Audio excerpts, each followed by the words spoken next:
This is 98.9 DYUP Sugbo, the official campus radio of the University of the Philippines, Cebu. DYUP Sugbo operates 4 hours daily and is streamed online on DYUP Sugbo, our official Facebook page, and on DYUP Sugbo UP Cebu's YouTube. Our radio booth is located in the radio room of the College of Communication, Arts and Design's undergraduate building at the University of the Philippines, Cebu, Gorordo Avenue, Lahog, Cebu City. DYUP Sugbo is operated and maintained under the management of Mila Marie Legahit, DYUP's station manager, along with Bianca Marie Cabrera, assistant station manager. DYUP Sugbo is technically managed by DYUP's Technical Committee under the supervision of Taina Rupinos, the technical head. DYUP Sugbo's programs are produced and curated by the Programming Committee under the supervision of Daisy Rosos, the programming head. DYUP Sugbo's official Facebook page, Instagram, and Twitter accounts are run by the Publicity Committee under Gillian Marie Dayan, DYUP's publicity head. DYUP Sugbo's records and documents are managed by Julia Marie Kilantang, DYUP's secretary. DYUP Sugbo's executive committee, technical committee, programming committee, and publicity committee are under the supervision of Sir Maurice Chidi Villa Esther, DYUP's advisor. DYUP Sugbo 98.9 Kauban Nimo is now signing on. Mga kababayan, ang pambansang awit ng Pilipinas. Kayang magiliw, helas ng sinakalan, alam ng puso, sa titik mo'y buhay. Lupang hinirang, tuyag ka ng magiting, sa manlulupin, di ka pasisigil, sa nagatak tutok sa simoy at sa langit ng pangaw, ay hinatang tulakaw,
go, there's no stopping now. Can you hear the beat blasted out? Tune in here for a great surprise. Ride the airwaves and come realize. There's a lot to learn and much to see. Come be updated here in UPC. Turn your radio on, you'll find your way. DYUP's here to save the day. DYUP, kaubani mo, you will never be alone. Bringing you the hottest, latest in the zone.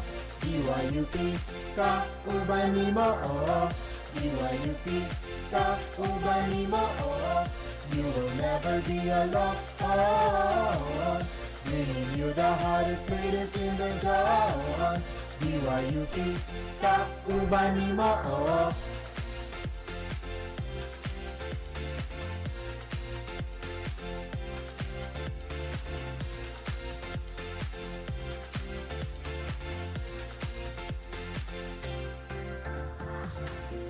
The world's heavy, don't give up. Raise your voice, fight and do not stop. Yes, we hear you, you are not alone. Radio's not dead, yes, we are on. DYUP kauban nimo bisan asa magkamuan to. Music o balita nga bago adi kini para sa imo. Maskin ikaw lang usa, daghan ug bisag asa. DYUP kabiyaan andam kang pagsilbihan. There's a lot to learn and much to see. Come be updated here in UPC. Turn your radio on, you'll find your way. DYUP's here to save the day. DYUP, kaubani mo, you will never be alone. Bringing you the hottest, latest in the zone. DYUP, kaubani mo, DYUP, kaubani mo, you will never be alone. Bringing you the hottest, latest in the zone. DYUP, kaubani mo, kaubani mo, kaubani mo, kaubani mo, DYUP, kaubani mo. Live on air from the University of the Philippines Cebu radio booth in service of the people. This is 98.9 DYUP Sugbo, kaubani mo. Maayong adlaw, UP Cebu. I am Gab Solamo. And I am Franz Abarelio. You're listening to Soy Ayo, UP Cebu, the beat of campus, the Prosum News. For the headlines, CBRT faces redesign for heritage upkeep. Electricity supply issues persist across Luzon and Visayas. 108 students arrested at Columbia University for Gaza protest. Taylor Swift shatters Spotify records. Joni Delgaco made history as the first Filipina rowing Olympia.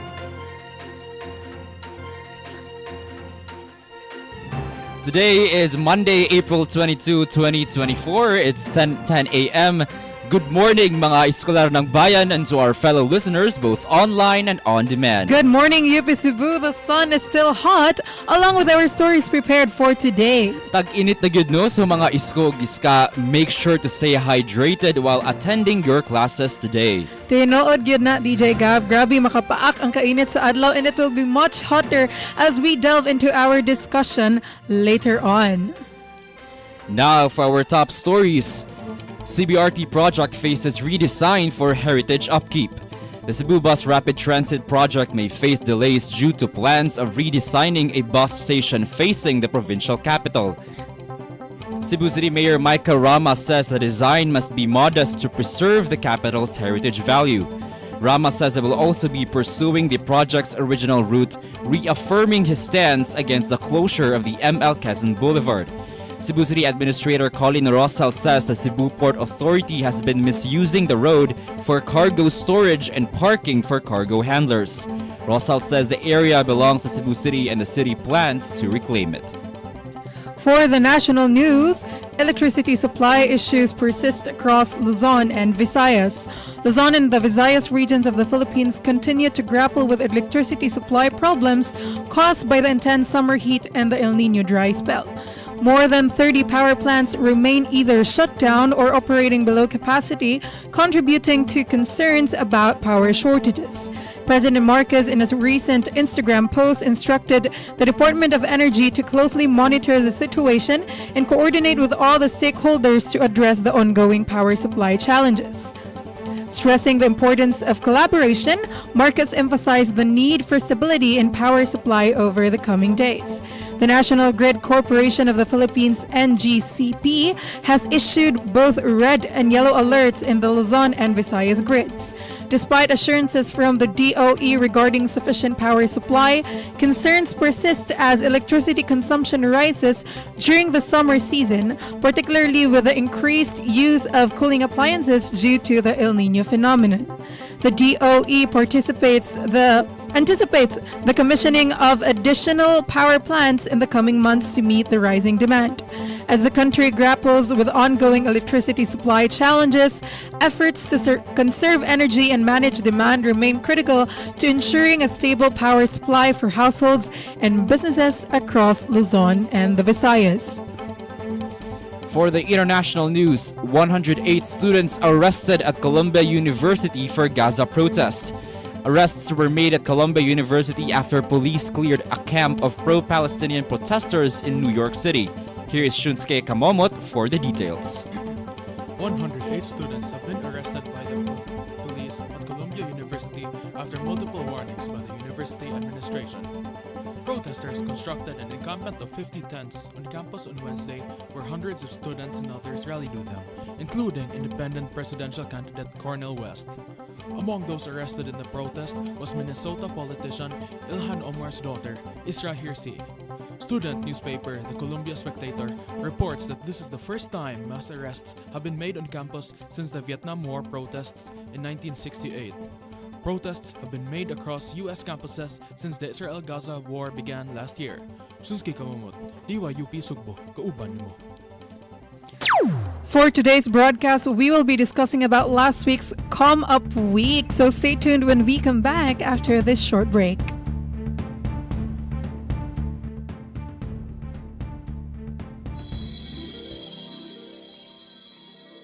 Once upon a confession. Wala man jud kay marantan sa akong feelings. Oy, I don't know sad. Asa mga yung advice? Oble, help me. Psst, Iska. Got something to share? Need personal advice? Don't worry. We got your back. Kay diri sa Dear Oble, you are heard. Pwede ka makasubmit og entry and be one of our chosen anonymous senders. Catch Addie and Daisy, and Ruth and Shiara as we chika mapa-social, love, akads, or life in general while Oble listens. Oble? Mao ba? Is this really true? Oh yeah. Dear Oble, your avenue to be heard, one confession at a time. Now we're back. You're still listening to Sayayo UP Cebu. Time check, it's 10:15 a.m. Kumusta na mga isko ug iska? Yes, kumusta na itong mga listeners out there kay murag init-init na mangyod. Grabe, everyday na tagareklamo aning kainit kay init mangyod. Ay lagi no, pero antos-antuson lang gid nato gamay. So for our today's discussion, we will be tackling and breaking down last week's Come Up Week. Yes, since communicators of UP Majud Tagab, no? What exactly was your favorite part of the Come Up Week?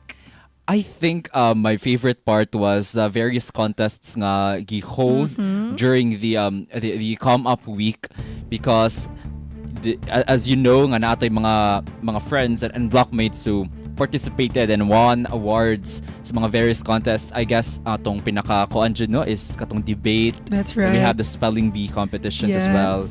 And proud kahit sa atong debate team no from the Freshies kay winner, and then Combi Block B represents gito sila, and we love it for them. And for my case, Gab, Di lagi ko mautanan ako, Gab. Eme! Pero how was or what were your favorite part of the definitely the drag competition, the culminating event. I wasn't there, Mango. Pero I was Do there. you care to share details about it? First of all, nahulot jud akong tingog. Kay grabe jud ang sinagitay nga nahitabo and everything super fun, Gab. With all with 5 lovely candidates and judges who are one of those famous people in the drag community. Grabe amazing with such performances, grabe lang performance. And overall lang gyud nahurot lang gyud akong tingog, mao lang gyud to siya. That means nga grabe jud akong kalingaw, grabe akong syagit og basta grabe lang jud siya kalingaw, Gab. So mo ang pinaka as a first year communicator, no, that was the highlight of my come up week. I think it's such a great opportunity and privilege sa mga students diri nga. We are very inclusive when it comes to these kinds of events and also to other minority groups, no? Dapat gina-acknowledge, gina-celebrate ang identity sa matag tao diri sa UP. And how about this question, Gab? Unsay imong mga thoughts and experiences as a first-timer in the come up week? Unsa man jud imong mga masulti nimo for the week? Siguro, hearing that question, I recall what Sir Dominic Yasay said during her opening remarks during the opening program, and he said something along the lines that it is our duty as communicators. We have a role for a social change sa ato ang mga communities. No, it is our role to amplify the voices of the people, and I think Come Up Week is really all about that. It's not just about having fun and celebrating our identity as communicators, but also it's acknowledging our role in our society, our responsibilities and duty to the community. And you know, here in UP, we always bring ang panawagan sa mga katauhan, no, with whatever event that we have, even in the drag competition, they were given a chance to share their campaign and such. And also, I think Come Up Week has been great for our communicators out there. They were able to showcase their talents, especially specifically on the film showing, no.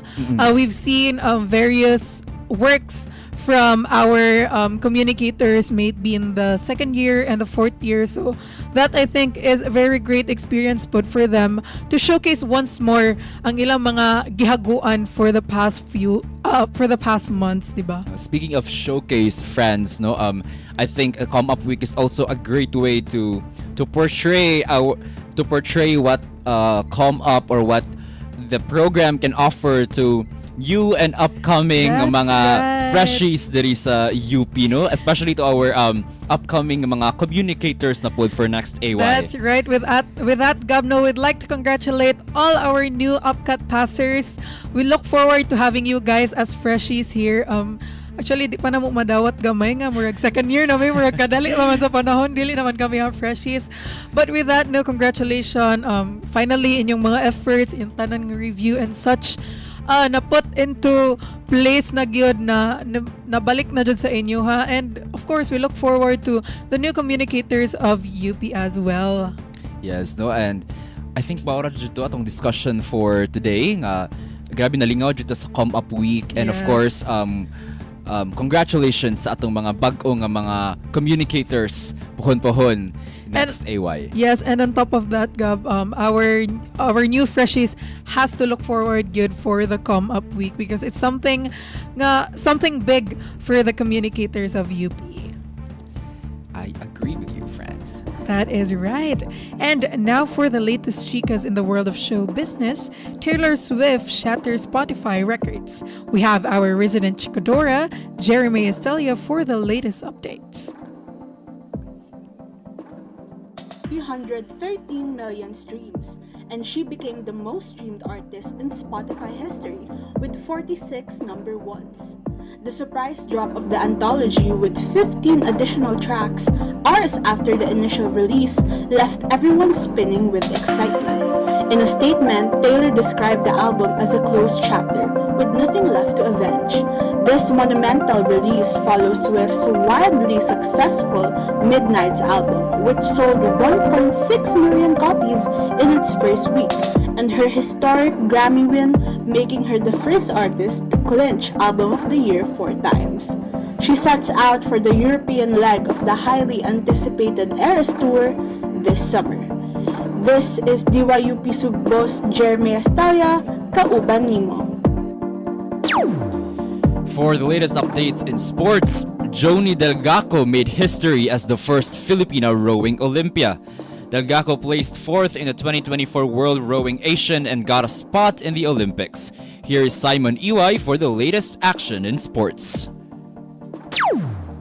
Yesterday, April 21, Sunday morning, Delgaco joined the 2024 World Rowing Asian in Chungju, South Korea. Delgaco made it to the 4th place and made history as the first Filipina rowing Olympian. In an interview with Radio Pilipinas 2, Delgaco said that she gave her best until the very end because of her team and ending support to her. The Philippine Olympic Committee also confirmed Delgaco's Olympic seat. Simon Iway, DYUP Sugbo, Kauban Nimo. For the recap, CBRT faces redesign for heritage upkeep.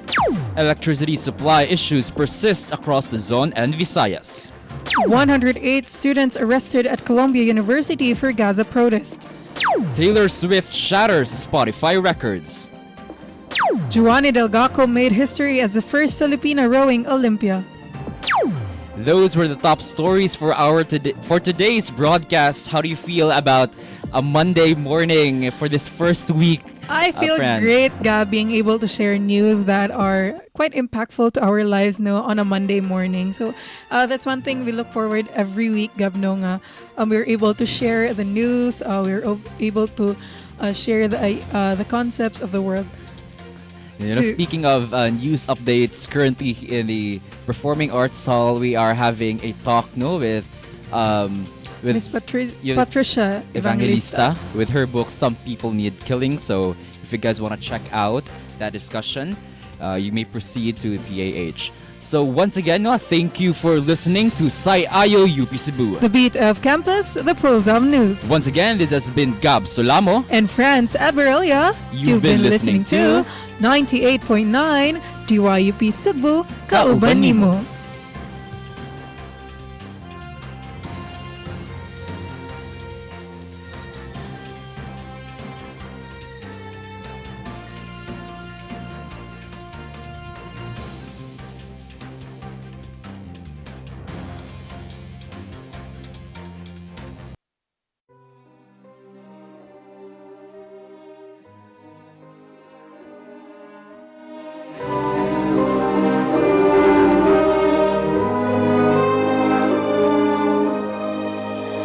Diri sa gawang nga gipuy-an ko, gihambin ko ang kasakit ug kasuko,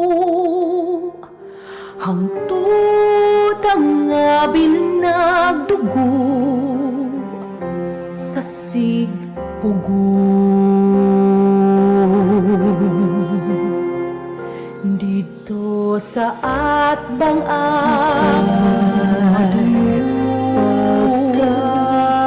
libo-libo nagdangul-ngul nga tingo sa itilangan ng kaji sa mga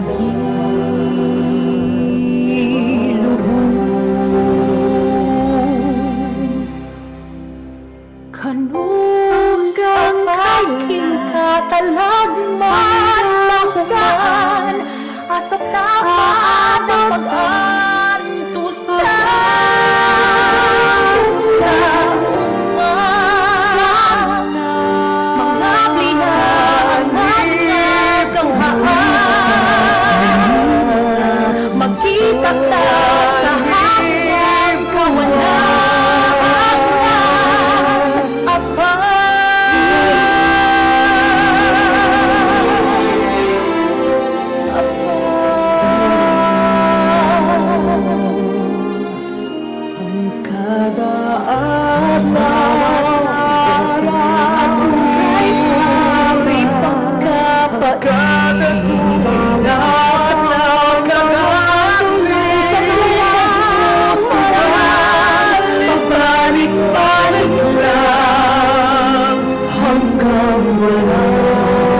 Buligi ako Buligi akong tanan dihani mo Ang tanging talangin ko Sana'y hilumin mo Muli itong mundo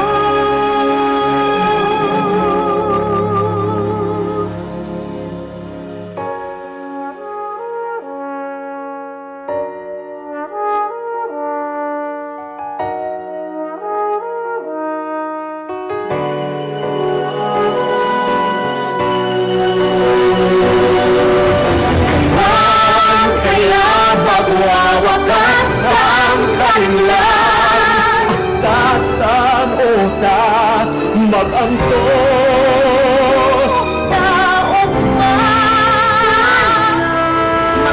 pinanganak ang ahas Magsimata sa hangin buwan